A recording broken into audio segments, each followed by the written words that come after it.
never had to pray to you before, because you've always come through for us. We've never had to ask anything of you before, but now, after Batman vs. Superman, there's an imbalance in the nerd force. Oh, light! Oh, what is that? It's that light! It's so warm! It feels so nice! Oh, yes! Yes! Oh, Mike!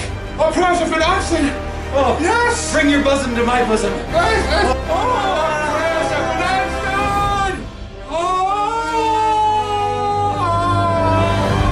Hey everybody, welcome back to Reviewing the Nerds. I'm Vincent. And I'm Mike, and today we are reviewing Captain America Civil War. So the basic story of the movie is that despite the fact that the Avengers have saved the planet multiple times, a huge amount of destruction has been left in the wake of their victories. This causes all the countries of the world to band together and ask the Avengers to sign a document saying that they will now work for a United Nations panel. Unfortunately, this starts to split up the team, and things only intensify when the Winter Soldier, Captain America's best friend, resurfaces, and things get even more heated and chaotic. There's a lot of anticipation for this movie, especially the year of versus matches. We have Batman vs. Superman in the theaters, and we have Team Captain America versus Team Iron Man in this film. This is definitely the victor of all the matches that have been coming out this year. This is the movie we've all been waiting to see, and it delivers. There's a lot of things in this movie that I was looking forward to. The comics that this is based from was pretty big. It also led to the death of Captain America. There's a lot of potential in this for brother versus brother, for there to be huge consequences. The trailers were dark and they looked like it was going to be the most edgy Marvel film we've seen to date. So edgy, in fact, that I couldn't convince my mother to see it because she's like, I don't want to see friends fight. I was wrong about you. The whole world was wrong about you. It's great, it is, but there's some things, and one of my criticisms is just that it does feel like sometimes the kid gloves never come off. I mean, there's moments where the fighting is brutal, but it's usually when people are targeting Bucky because everyone's blaming Bucky for this terrorist attack. In general, no one's really trying to hurt each other, and sometimes I just feel like it could have been a little bit more edgy, a little bit bigger, with bigger consequences. Now, that's not to say that it doesn't ever get more intense, because things do take a turn in the finale fight, and it gets pretty brutal. It's a very personal fight, and you do get more of that intensity that I sometimes felt like was missing in the earlier fights. Now, the action in this movie is still stellar throughout. Despite the fantastical universe we're watching, they do a great job of making it all feel really real. That's because, as much as possible, they go with practical effects and use real stunts. They use CGI only when necessary for the most part. There's some great sequences. There's a sequence where Steve Rogers rushes to Winter Soldier's aid. He's being attacked in his apartment complex. There's this incredible fight down the stairway sequence that leads onto the city streets. Huge foot chase, running faster than cars, with Black Panther pouncing on cars like a cat. No matter what criticisms you have, the action in this movie is some of the best in the series by far. Yeah. They up the ante every time with action. Yeah, I mean, they took the same, I'm guessing it's the same fight choreographer and stunt team from the Winter Soldier movie. They bring him into here. Awesome. I mean, it's like Jason Bourne on steroids at some point. The fight choreography in this movie. Oh, goddamn, was the fight choreography great. Just like in Winter Soldier, just really great close hand-to-hand combat fights alongside. Now we've got all these other heroes. We got a lot of like long-range fights. Iron Man's doing his thing with his beams. Falcon. Falcon's got some upgrades to his gear, so he's doing his flying techniques and all that. Ant-Man's coming in and doing his very creative shrinking and flipping and... He has a few surprises up his sleeve. Oh, this is one thing. We're getting to the spoilers, but I'm sorry. I really love this film. Just like Mike, I believe this is like in the top 5 in terms of MCU films, top 10 and best superhero films of all time for me. Once again, yeah, there were flaws, but it was a very high-paced film, but it kept saying it's good and focused. The characterization was great. Most of the characters, you understand why they're siding with one group or the other, with maybe one or two exceptions. But everyone gets their time as much as they can. They keep the main focus, of course, on Iron Man and Captain America, and kind of like a trickle-down effect in terms of focus. I love how in this movie you understand why the characters believe what they're believing, why they are saying what they're saying, why they're going with one ideal over the other. That really pleased me a lot. This Tony Stark has always been portrayed as a rebel, as someone that goes against the rules, who always wants to be on his own, is always really resistant to working with others. As a matter of fact, in the first Avengers film, if you remember, there was a clash between him and Captain America, because Captain America just wanted to follow S.H.I.E.L.D. and he didn't really want to challenge them, whereas Iron Man wanted to challenge them the whole way. I mean, so it's kind of weird to see Tony take the stance of, I want us to be under control and under a watchful eye. I understand they're saying this is a result of him blaming himself for creating Ultron. It's also interesting from Cap's side, because he starts out as a soldier that follows orders, and now he's a character that doesn't follow the orders of, like, countries or superior military. He has more paranoia because of the Hydra within S.H.I.E.L.D. Exactly. It is kind of an interesting, like, switch where these characters have gone. It pushes the characters in new directions. The villain's plot is a little over convoluted. It kind of reminds me of Silva's plot from Skyfall. It's one of those things where he somehow has to know so many things steps ahead in advance for everything to come together just right. Like Mike, I did have a problem. There is technically a main villain, even though the movie's focus is between the heroes. The main focus, but there is a villain amongst all this. Daniel Bruhl plays Zemo in this. He could have been done a little bit better, but I guess I can kind of see why the Russo brothers, the directors, did it the way they did. I mean, with so many characters, I mean, kind of tough, but still at the same time, a little bit lacking with the villain. Great ensemble. I don't think there's a weak link among them. Yeah, no, I can't think of it. You're going to fry your brain trying to think of one, man. There's going to be... There has to be one. No, it is that good. This cast is fantastic. I think Chris Evans is fantastic, Robert Downey Jr. is fantastic, everyone's great. Yeah, it's amazing just how well it has all gone down casting-wise. Yeah. Marvel and Disney, they're taking over the world. Well, Disney's kind of already done that, but whatever. They're like, we've got everybody but the nerds. We're going to get the nerds next. Bye, Marvel! You know what, though? They can have my money. Make it rain. If we can't get them with our straight-to-DVD sequel Lion Kings, we'll get them with Marvel. Introductions of characters like Spider-Man and Black Panther are so great, even though especially Spider-Man has very minimal screen time. While he's there, he steals every moment he's in. And Paul Rudd is fantastic too. During the airport fight sequence, they get some of the greatest bits and offer the biggest laughs in this movie. We've got our new Spider-Man. This was a huge bit of news last year when it was announced that Sony and Marvel Studios had made an agreement so that Sony would allow them to use Spider-Man in the MCU. And they settled on Tom Holland.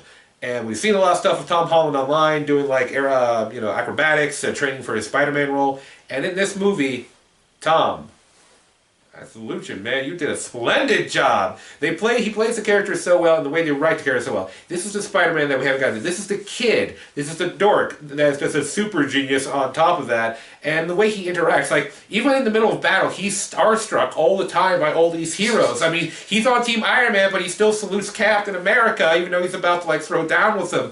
And it's like he had the spider banter just in the middle of battle, and that's what you want about Spider. You want him to, like, there's a point in the film, Falcon says, like, you've never been in a battle before, have you? There's usually not this much talking. He's like, oh, yeah, right, but that's Spider-Man. He can't help it. That's the way he acts. I think this is probably the best representation of Spider-Man we've had in a live-action film to date. Hopefully this carries into his solo film, which is going to be called Spider-Man Homecoming. But overall, yeah, that was great. And Marissa Tomei is a really hot Aunt May. Yeah. A little too hot, I might argue. Aunt May is never portrayed as a character that is, sultry and sexy. But the thing about Aunt May that you have to keep in mind is the role she plays in Spider-Man is the wise old man role, except wise old woman. She's the one that Peter comes to when he needs advice. She has the wisdom of life experience to constantly keep him in check. I don't buy her in that role, really. Don't get me wrong, I love Marissa Tomei. I love her as an actress. She is a beautiful woman. I do not think she's a good choice for Aunt May. I will say that right now. But, to get on the other side of things, Tom Holland as Spider-Man, fantastic. I will admit that when he first came on screen, I was a little taken back because I'd never seen Peter this young on screen before. And there was a moment where I was like, holy crap, he's a kid. Yeah. And the second you saw him in the costume, flip on the thing, he was Spider-Man. He was Spider-Man the whole freaking way. He was such a joy to watch. Every second he was on, he stole. Yeah. I love all the fourth wall. It wasn't direct fourth wall breaks, but it almost felt like he was talking to the audience. Like the one scene with Captain America's shield, he's like, the physics of your shield makes no sense. Spider-Man, and what they do so right about him is that Peter Parker represents us. He represents the nerds. He represents the people that are fans of this material. So to see him geeking out over everybody, and to see him making comments almost to the audience, it's kind of like, we can relate with you, Peter, we relate. In this movie, we had Chadwick Boseman, who probably most people know from the movie 42, and I can't remember the title of the movie, but he's also in the movie where he played, that other movie where he played James Brown, and he's a really good actor. In this movie, he plays Black Panther, aka King T'Challa. Yeah, so he plays the Black Panther. He comes from the country of Wakanda, where vibranium comes from, the material that was used to make Cap's shield and in Age of Ultron form Ultron's final body. And that's the cool thing about his character. He's, they're very traditional country. I mean, their values, they still have a king. They're not sure how they're... A big honor code. Yeah, big honor code. They're warriors. He's a warrior. And he puts on the Black Panther suit, which is this black vibranium like fabric mesh thing, and like he's getting rattled with bullets in this movie, bouncing off, and he is just like this jungle ninja motherfucker. He's got these like claws, fucking scratches, and he's going toe to toe on a physical level with Winter Soldier and Captain America. He's very impressive in this movie, and I thought Chadwick Boseman's acting was also really great. Michael, what do you got? Oh, he's great. Yeah, I mean, he was brutal, very, very physical. There was a wisdom to him, even at his most vengeful. You understood his motivations a lot. Yeah. And the fighting he has in the movie, I would argue, is the most brutal,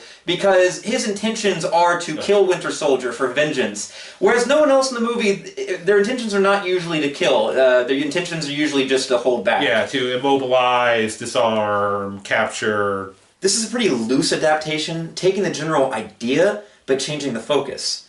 In the comic, the focus was on the opposing ideologies. There was definitely more of a sense that any character could suffer the ultimate price for fighting for what they believe in.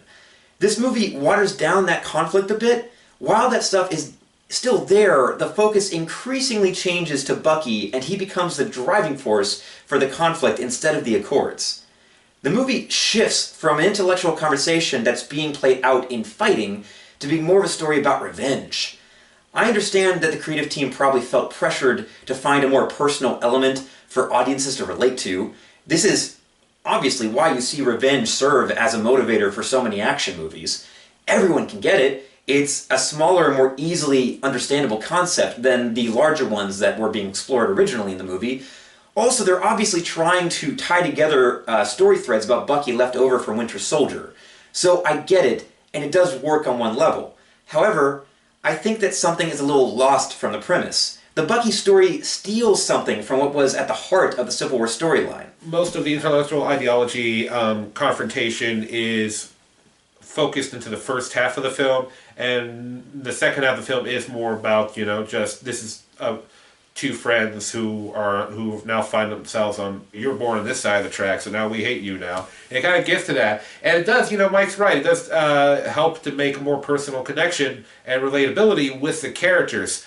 But at the same time, I will give Mike that the ideology maybe could have carried a little bit more into the later half of the film. But at the same time, it worked for me enough where I was able to enjoy the film. There's a ton of emotion in this film that goes along with the characterization and how things move throughout. I think sometimes we've ignored this as Marvel fans because we were so focused on the way DC was doing the level of destruction at Man of Steel, but the Marvel Cinematic Universe is full of its own level of destruction that the heroes have been involved in. And the movie does take a good amount of time to address that, even though, once again, the focus of the film is about friendship, and in this film, how friendships can be torn apart. But he's my friend. So was I. It sets the Avengers' actions in a real-world scenario, with taking a look at the collateral damage left in the wake of the heroic exploits. It's reasonable to assume that not everyone would be benefiting from their actions or looking up to them.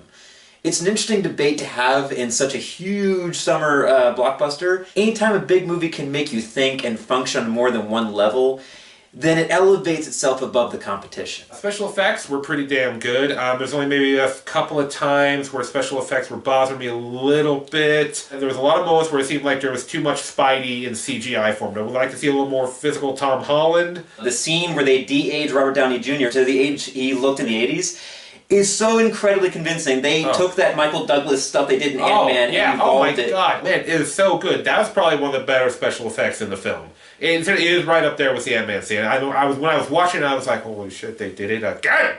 Damn it! Yeah, I was like, that's Robert Downey Jr.? Holy shit! Final thoughts on the film for me is just like, this movie basically damn near gave me everything I wanted. Few things here and there, yes, but overall, the goods outweighed the bad, not only in quantity, but in quality. I think it was a great film. I think all the actors performed superbly in it. We brought back a lot of characters we hadn't seen in a while, brought in some new ones. Incredibly happy with this film. I think they did a fantastic job. The Russo brothers, once again, great job. I'm with Vincent in that any criticisms that I had are far outweighed by the positives.